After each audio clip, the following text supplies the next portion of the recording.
My name is Donmosaic. I'm from Cape Town, but originally I'm from Zim, moved here a few years back. So I would say initially I've been living here for almost 16 years, yeah. So initially I started making music I think when I was 8, but I made it official around the time I was 13. That's when I recorded my first track. I think 13, yeah, it was 13. I recorded my first track featuring a couple of my homies. It was Brandon and Snappy. Yeah, that was my first time. So being in Cape Town, I would say, is a very complex yet exciting environment. You know, you're constantly coming across new things that you never expect to come across, I would say, in Africa. So I'm always on the verge of learning something new, as well as being influenced by certain things I never thought I would consider being a part of. So it's really turning me into this complex, complicated artist, you know, who's always got different styles to bring when it comes to, you know, to the table with music I'm making. Cape Town in general, there's not like a lot of ears that are there listening to hip-hop music, to be specific, because most people listen to other genres. But I feel like if you can get a little bit more exposure, if like more people would pay attention to Cape Town and more people would actually come and work on Cape Town artists and give us that helping hand that we need, you know what I'm saying? And people understand our music more, because I feel like the lack of understanding is the reason why Cape Town music isn't really out there like other cities here in South Africa. Sort of saying this, for me, I always move by these words: to be great is to be misunderstood by the ones you're trying to teach.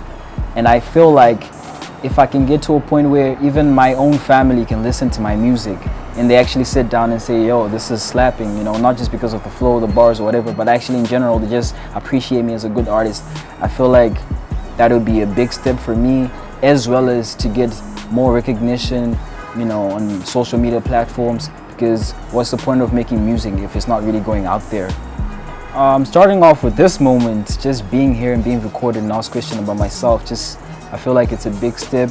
Another big step that I've also taken is, I just feel like in general, myself as an artist, the music that I'm making now is way different and better compared to the music that I started off making. You know, when I started making music, I was just an artist, but I never really knew what my purpose was. Like I never knew why I'm rapping. I just rapped because I could rap.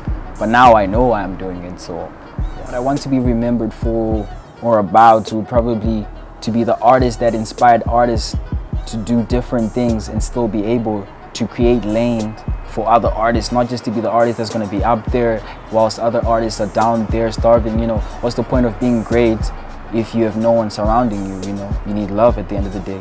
If I was to have the opportunity to speak to another artist who's in the same shoes that I'm in, the first thing I would obviously tell them is everything in the end of the day ends up, you know, depending on you. Because whatever it is you do, whatever it is that you put in is going to determine your outcome. So even if you keep working and there are literally no results, just keep putting in work, because regardless, you don't know what the end goal is until you actually make that end goal. And sometimes it seems complicated and sophisticated when you don't get any mentions, or whatever it is that you're trying to achieve isn't even coming close to where you want it to be. Just keep putting in work. It's going to work out sometime. I move just like a python, rappers easy biting. I just structure cultural guys and they like over rising. So